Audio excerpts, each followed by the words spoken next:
प्रधानमंत्री मोदी जब इस दौरान फंसे हुए थे उस फ्लाईओवर पर 20 मिनट तक गाड़ी में फंसे रहे, बैठे रहे, उन्हें भी बहुत सारी बातें समझ में आ रही होंगी और उन्होंने शायद ये कभी कल्पना भी नहीं की होगी कि एक दिन उनके जीवन काल में ऐसा समय आएगा जब इस तरह के 20 मिनट उन्हें गुजारने पड़ेंगे और वो एक चक्रव्यूह में फंस जाएंगे, ना आगे जा पाएंगे ना पीछे जा पाएंगे और वो 20 मिनट ऐसे होंगे जहां पर कुछ भी हो सकता है। उन्हें शायद आज अपनी आंखों पर विश्वास नहीं हो रहा होगा और उनके आसपास जो लोग थे उन्हें भी शायद अपनी आंखों पर विश्वास नहीं था। उन्होंने कल्पना नहीं की होगी कि किसी दिन अपने देश के प्रधानमंत्री को वो इस स्थिति में पाएंगे।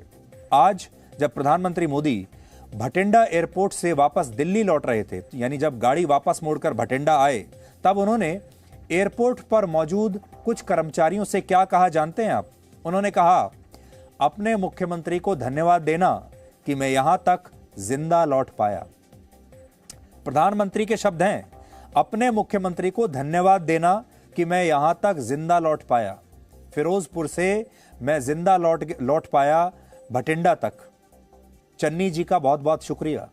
प्रधानमंत्री मोदी के शब्द बताते हैं कि आज इस घटना के दौरान उनके मन में क्या आ रहा होगा, उन्होंने कैसा महसूस किया होगा। और इस मामले में दो बहुत बड़े सवाल खड़े होते हैं। पहला, प्रधानमंत्री में की सुरक्षा में चूक पंजाब सरकार और पुलिस की नाकामी का नतीजा है या ये जानबूझकर किया गया है या ये किसी साजिश के तहत होने दिया गया? क्योंकि सोचिए, 200 से ज्यादा जो पुलिस वाले हैं वहां पर मौजूद थे। जो आंदोलनकारी हैं उनकी जो संख्या है मुश्किल से 50 से 100 के बीच थी। ये भी आप जान लीजिए, आंदोलन करने वाले जो लोग हैं मुश्किल से 50 से 100 लोगों के बीच थे। और पंजाब पुलिस की जो टोटल स्ट्रेंथ है, 70,000 लोग पंजाब पुलिस में काम करते हैं और देश का प्रधानमंत्री पंजाब की यात्रा पर है और 70,000 लोग पंजाब पुलिस के पास हैं। हम ये नहीं कह रहे कि पूरे 70,000 लगा देते, लेकिन उस 70,000 में से 1,000 तो लगा सकते थे। और ये 70,000 की फोर्स 50 लोगों से इस रास्ते को, इस सड़क को खाली नहीं करवा पाई। आप सोचिए, यहां से सब पता चलता है। दूसरी बड़ी बात यह है, अगर ये सब जानबूझकर भी हुआ है तो क्या चरणजीत सिंह चन्नी वाकई में इतने पावरफुल, इतने शक्तिशाली मुख्यमंत्री हैं कि वो अपने दम पर इतना बड़ा फैसला ले लें कि वो प्रधानमंत्री के रास्ते को रोक दें? क्या डीजीपी पंजाब पुलिस इतना शक्तिशाली होगा कि वो इतनी हिम्मत करे कि वो प्रधानमंत्री मोदी के रास्ते को रोक दे? क्या यह संभव है?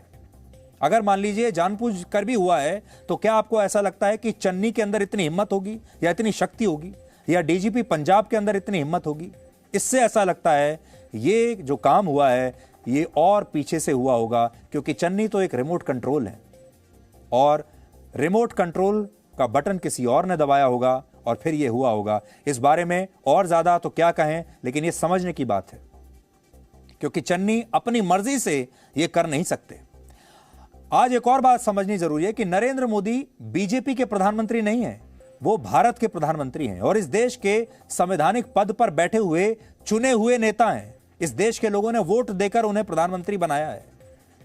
विचारधारा चाहे कोई भी हो, लेकिन इस संवैधानिक पद का सबको सम्मान करना चाहिए, चाहे वो पंजाब का मुख्यमंत्री हो या कहीं और का। लेकिन इस मामले में ऐसा हुआ नहीं और हमें लगता है कि ये देश में एक बहुत ही खतरनाक परंपरा की शुरुआत है।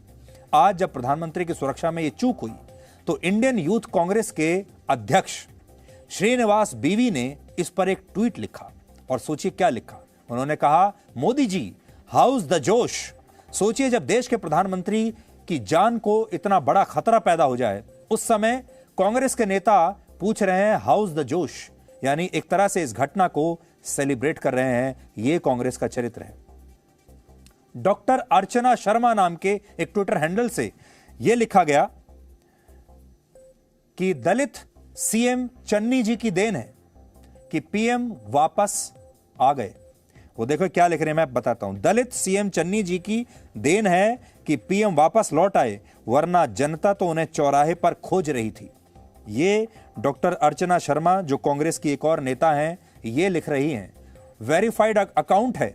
आज हम ट्विटर से भी ये कहेंगे कि ट्विटर को एक बार दोबारा विचार करना चाहिए कि कैसे लोगों को उन्होंने ये वेरीफाइड अकाउंट दिया हुआ है, ब्लू टिक दिया हुआ है, और वो कैसे किस तरह की बातें कर रहे हैं।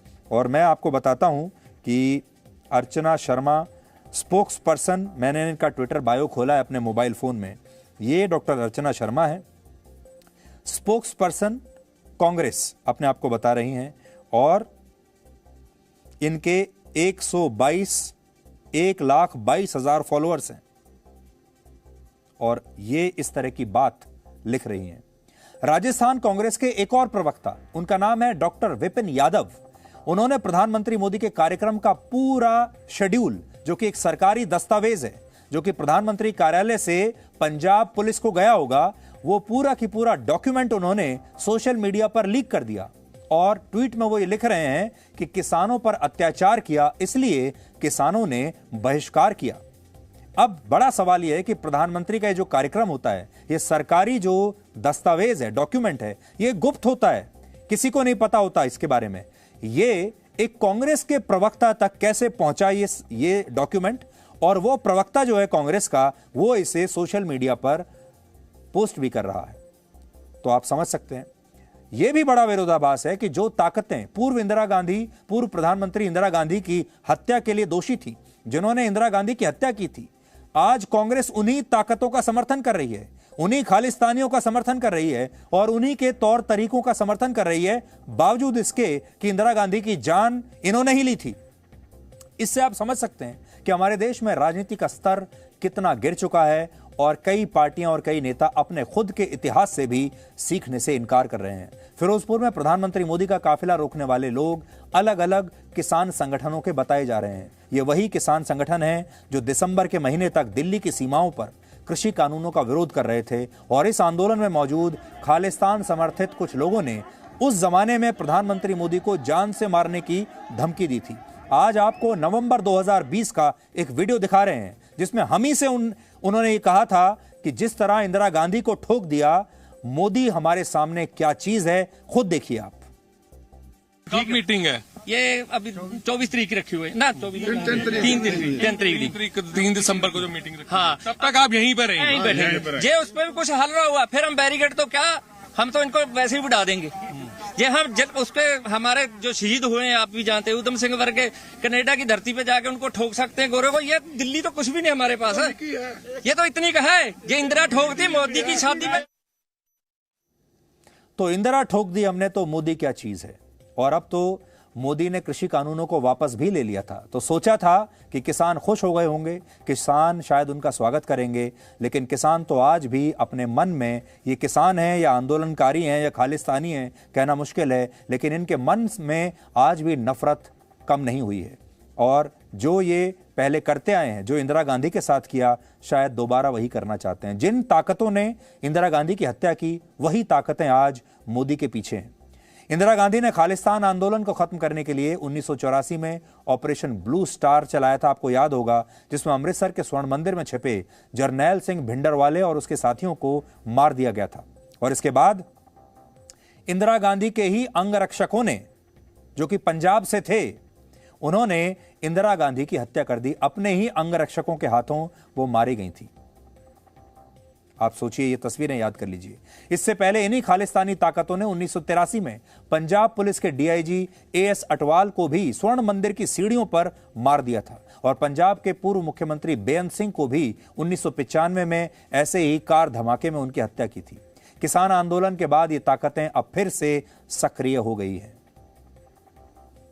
आपको यह भी याद होगा 2018 में जब महाराष्ट्र के भीमा कोरेगांव में हिंसा हुई थी, उस समय सुरक्षा एजेंसियों को ऐसे कई सबूत मिले थे जिनसे यह पता चला था कि अर्बन नक्सल्स प्रधानमंत्री मोदी की हत्या की साजिश रच रहे हैं। यह चिट्ठी तब मिली थी, तब इन सबूतों में यह चिट्ठी थी जो आज आपके सामने है, जो आज मैं लाया हूं, और चिट्ठी आपकी स्क्रीन पर है। इस चिट्ठी में लिखा था कि हिंदूवादी ताकतों से देश को बचाने का एक ही तरीका है और वो है प्रधानमंत्री मोदी की हत्या। और इसी में आगे लिखा है कि मोदी को उसी तरह से खत्म किया जा सकता है जैसे पूर्व प्रधानमंत्री राजीव गांधी की हत्या की गई, यानी एक रोड इवेंट के दौरान।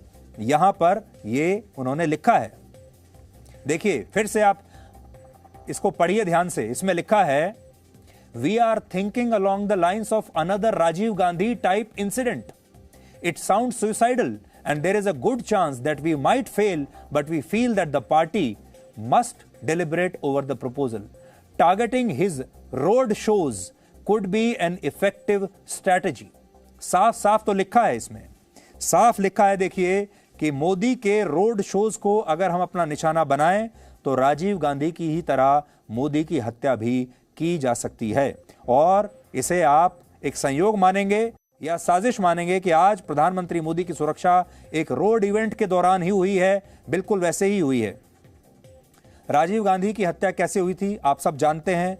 21 मई 1991 को जब तमिलनाडु की एक चुनावी सभा में, राजीव गांधी भी ऐसे ही एक चुनावी सभा में शामिल होने के लिए गए थे और इस दौरान LTTE की एक सुइसाइड बॉम्बर ने राजीव गांधी का फूल मालाओं के साथ स्वागत किया। वो उनके कार्यकर्ता के रूप में वहां पर पहुंची। राजीव गांधी को लगा कि ये हमारी कोई कार्यकर्ता है, हमारा झंडा लेकर आई है, फूलों की माला लेकर आई है, और वो तुरंत आगे झुक गए। लेकिन उस फूल की माला में फूल नहीं बल्कि बम लगे हुए थे और इस तरह से राजीव गांधी की हत्या कर दी गई। कांग्रेस, ऐसा लगता है, ये सब भूल चुकी है। सोचिए अगर प्रधानमंत्री के काफिले में अगर आज कोई ऐसा ही व्यक्ति बीजेपी का कार्यकर्ता बनकर आ जाता, फूल माला लेकर कोई आ जाता, कोई झंडा लेकर आ जाता और कोई सुइसाइड बॉम्बर वहां पर पहुंच जाता, तो आज मोदी की जान बचना कितना मुश्किल होता, आप खुद अंदाजा लगा सकते हैं। 2015 में जब मोदी अफगानिस्तान के दौरे से भारत लौट रहे थे, तब उन्होंने अचानक पाकिस्तान जाने का फैसला किया। अचानक से, बिल्कुल ऐसे ही जैसे आज अचानक फैसला किया कि हेलीकॉप्टर से नहीं, रोड से जाएंगे। उस समय उनका विमान इस्लामाबाद में लैंड हो गया और वहां से वो पाकिस्तान के एक हेलीकॉप्टर में लाहौर गए। तत्कालीन प्रधानमंत्री नवाज शरीफ के साथ। नवाज शरीफ का घर पर उन्हें जाना था, ये तो उसी समय की तस्वीर है, और नवाज शरीफ का जन्मदिन भी था और उनकी पोती की शादी भी थी और मोदी को लगा कि आज नवाज शरीफ के घर जाना चाहिए और अचानक वो पाकिस्तान चले गए। उनकी सुरक्षा में पाकिस्तान में जाने के बाद भी कोई चूक नहीं होती। लोग तो हैरान थे और लोगों ने कहा भी कि आप पाकिस्तान चले गए, कुछ भी हो सकता था, वहां तो इतने आतंकवादी रहते हैं। लेकिन सोचिए, पाकिस्तान जैसे देश में भी मोदी गए और बिना किसी दुर्घटना के सुरक्षित वापस आ गए।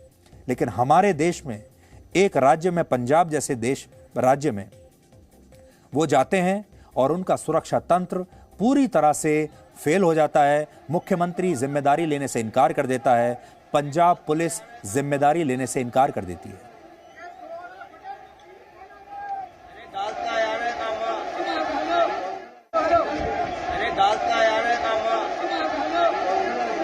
आज जो कुछ हुआ वो सिर्फ महज एक सुरक्षा की चूक नहीं है, वो महज प्रधानमंत्री की गाड़ी 20 मिनट तक फ्लाईओवर पर रुकी नहीं। बात सिर्फ इतनी नहीं है, आज एक बहुत खतरनाक ट्रेंड की शुरुआत इस देश में हुई है और वो ट्रेंड ये है कि अगर प्रधानमंत्री दूसरी पार्टी का है और मुख्यमंत्री दूसरी पार्टी का है, अगर दोनों की विचारधाराएं अलग हैं और दोनों चुनावों में एक दूसरे के सामने हैं, आमने सामने हैं, तो फिर मुख्यमंत्री भी कुछ भी कर सकता है और चुनाव के लिए इस देश में अब कुछ भी किया जा सकता है। अगर आज एक मुख्यमंत्री ने यह करना शुरू किया है तो कल भविष्य में दूसरा मुख्यमंत्री भी यही कहेगा। आज पंजाब पुलिस ने किया है, कल दूसरे राज्य की पुलिस भी यही काम करने लगेगी। और सोचिए, ऐसे समय में आप चाहे वोट किसी को भी दें, आपके वोट का कोई मायने नहीं रह जाएगा, चुनाव के नतीजों का कोई मायने नहीं रह जाएगा। आप चुनाव जीतें या हारें, आप संवैधानिक पद पर हैं या नहीं हैं, लेकिन आपकी जो जान है, आप किसी रैली में जाएंगे या नहीं,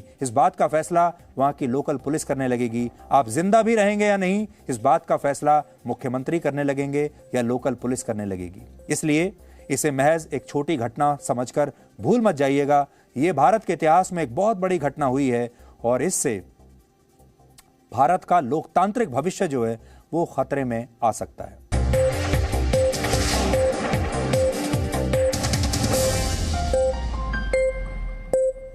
Presenting B News app, available on Google Play and App Store. Download it now.